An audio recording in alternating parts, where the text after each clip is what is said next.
At Che Kung Temple, rural leaders urge Hong Kong to innovate after drawing a neutral fortune stick for the city. Sanae Takaichi is re-elected as Japan's prime minister in parliament after her resounding electoral win. And from the United States, Peru to Italy, let's take a look at how Lunar New Year is celebrated in lion dances, firecrackers, and dumplings.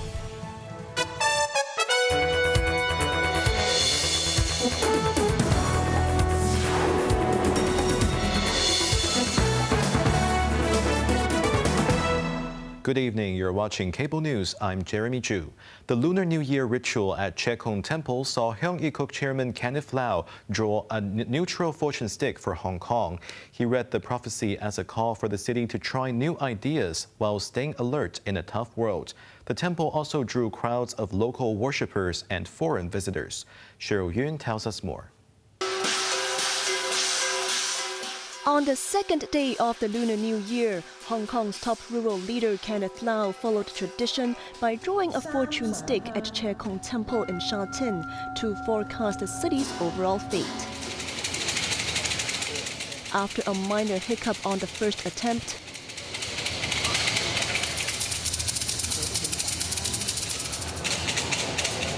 the second draw succeeded, landing the number 22 stick, marking the 9th consecutive year Hong Kong has received a neutral fortune. The stick's message reads, "Do not get close to a wood-carver husband. Judge people based on good and evil. Never forget righteousness when seeing profit, and beware of non-benevolence in the midst of benevolence."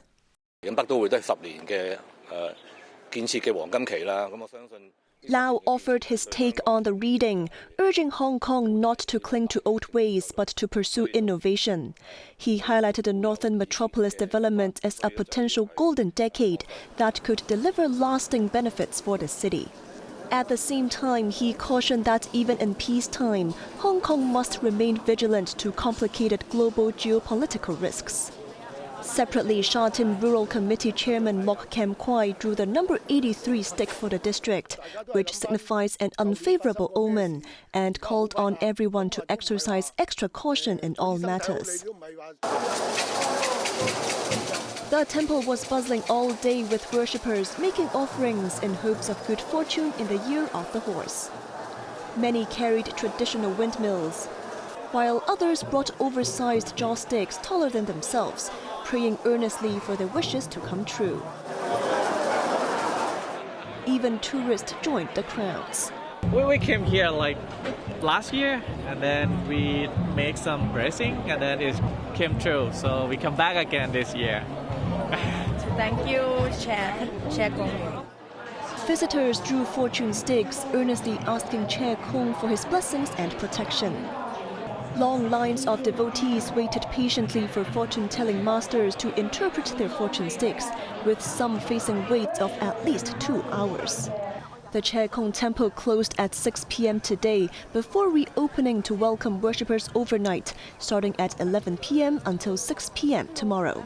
Cheryl Yun, Cable News. Sharing a hoining meal to mark the start of the new year is hugely important for families on the second day of the Lunar New Year. Shoppers headed to wet markets early, eager to choose auspicious staples and bring luck into their homes. Evelyn Bai has the story.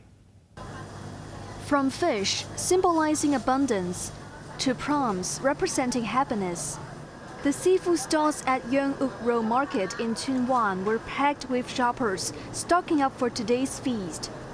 A man said he still had not bought enough, having already spent over $400 on fish and a chicken.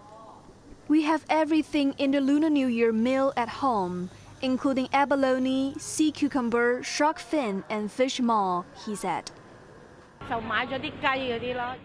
A woman who bought chicken, prawns, and fish said she planned to spend no more than $1,000 today, as she had already stocked up earlier. The seafood stall owner said business was steady. Since wholesale costs had not risen, she decided against raising retail prices this year, hoping instead to attract more customers and build up small profits.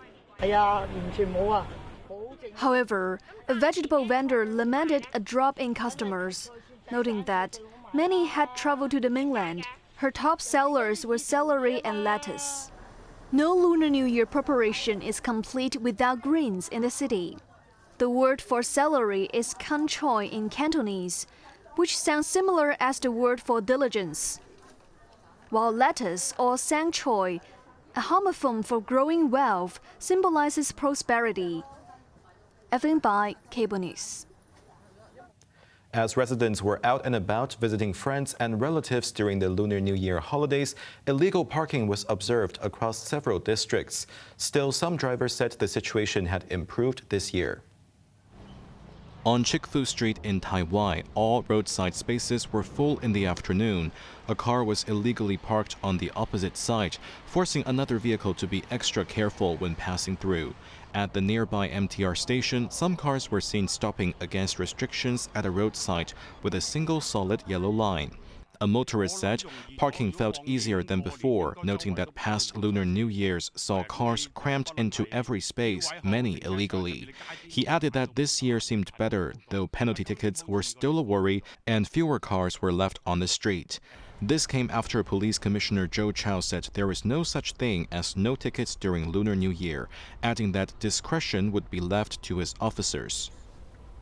Security Secretary Chris Tang visited Lam Chun in Taipo to throw a wishing placard before heading to Chekong Temple to pray for blessings. Tang arrived at Lam Chun in the morning and took part in the traditional wishing ritual, throwing a placard inscribed with the words, "Peace and prosperity for the nation." Afterwards, he toured the local market, staying for nearly an hour, before moving on to Chekong Temple to offer prayers. On the first day of the Lunar New Year, some 820,000 people crossed Hong Kong's borders. Tang described overall border clearance as smooth, with waiting times kept under 15 minutes. He noted that construction of the new Huanggang port is already taking shape, and discussions with Shenzhen are underway, with hopes of announcing an opening date in due course. Tang further revealed that procedures have begun to strike 3 Apple Daily companies off the register following the Jimmy Lai case. He said the handling of their assets will continue according to established procedures. Sanae Takaichi, leader of Japan's ruling Liberal Democratic Party, was re-elected as prime minister by lawmakers in parliament, paving the way for her to speed up budget deliberations. Evelyn Bai reports. At a special session of the Diet, the House of Representatives and the House of Councillors held votes to appoint the minister. Takaichi received an overwhelming majority of support with 354 votes in the first round of the lower house, defeating Junya Ogawa, leader of the main opposition centrist Reform Alliance, who received 50 votes along with other candidates. In the House of Councillors, Takaichi secured victory as the 105th Prime Minister by winning 125 votes in a runoff. The lineup of former ministers is expected to be retained in the new cabinet. Takaichi's primary goal is to fast-track a record 122.3 trillion yen budget for the next fiscal year, which has faced pushback from the opposition. Evelyn Bai, Cable News. Lunar New Year joy spread across the globe from New York and Peru to Milan as millions reveled in the sharp crackle of firecrackers, watched dragon and lion dances, and savored traditional Chinese food to welcome the Year of the Horse. Evelyn Bai shares more.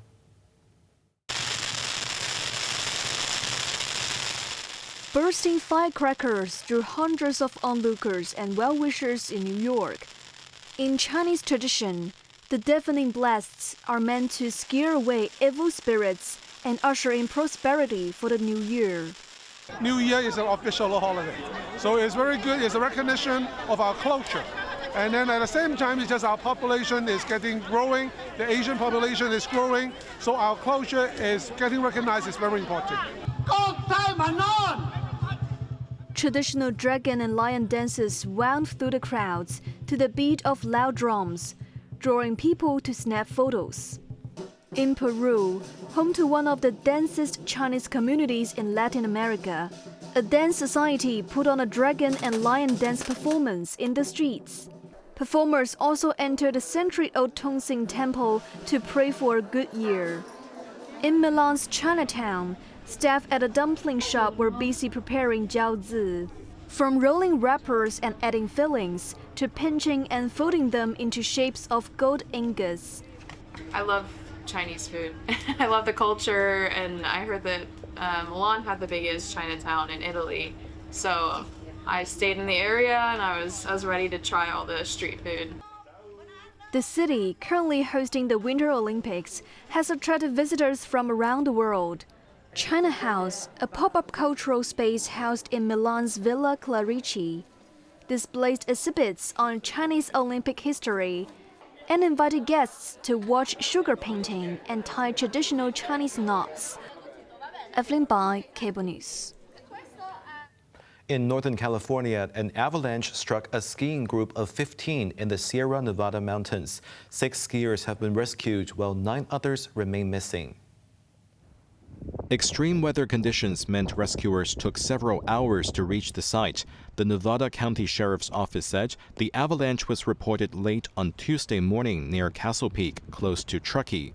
2 of those rescued were taken to hospital for treatment.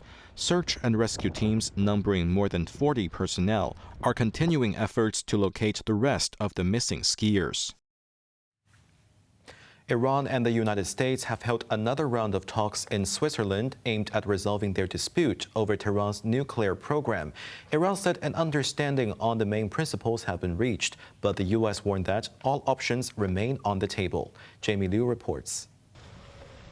U.S. President Donald Trump's son-in-law Jared Kushner, Special Envoy Steve Witkoff, and Iranian Foreign Minister Abbas Araghchi attended the Geneva talks, mediated by Oman. Speaking afterwards, Araghchi said Iran has reached an understanding with the U.S. on the main guiding principles, but that it does not mean a deal is imminent.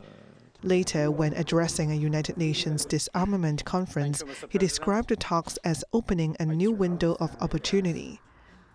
We are hopeful that negotiation will lead to a sustainable and negotiated solution which can serve the interests of relevant parties and the broader region. However, he warned that Tehran is still fully prepared to defend itself against any threat or act of aggression.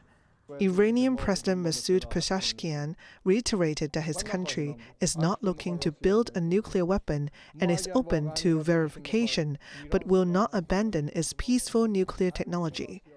Speaking to Fox News, U.S. Vice President J.D. Vance said both sides have agreed to meet again. But in other ways, it was very clear that the president has set some red lines that the Iranians are not yet willing to actually acknowledge and work through. Vance also said that while Washington would like to reach an agreement with Tehran through diplomacy, Trump has all options on the table. Jamie Liu, Cable News. Peru's Congress has voted to remove President Jose Herry just 4 months into his term over a scandal involving secret meetings with a Chinese businessman. The 39-year-old politician became Peru's 3rd consecutive president to be ousted from office after lawmakers passed a motion to censure him with 75 votes in favor, 24 against, and 3 abstentions. The scandal, dubbed Chiefagate, started after media exposed 2 of Harry's meetings, not registered on the official agenda as required under transparency rules. He was filmed meeting with Yang Zhihua, a Chinese businessman who holds a state-granted concession for one of its companies. Harry said the visit was to coordinate Peruvian-Chinese friendship celebrations, and he apologized for giving rise to suspicions, but denied wrongdoing. Harry assumed the presidency in October last year after then-President Dina Boluarte was impeached, and his ouster marked Peru's 8th change of leader in nearly a decade. Onto the weather now. Becoming cloudy, dry with sunny periods during the day. The temperatures will range between 18 and 22 degrees. Moderate to fresh east to northeasterly winds. Before we sign off, let's take a look at the Lunar New Year fireworks that sent Hong Kong galloping into the year of the horse.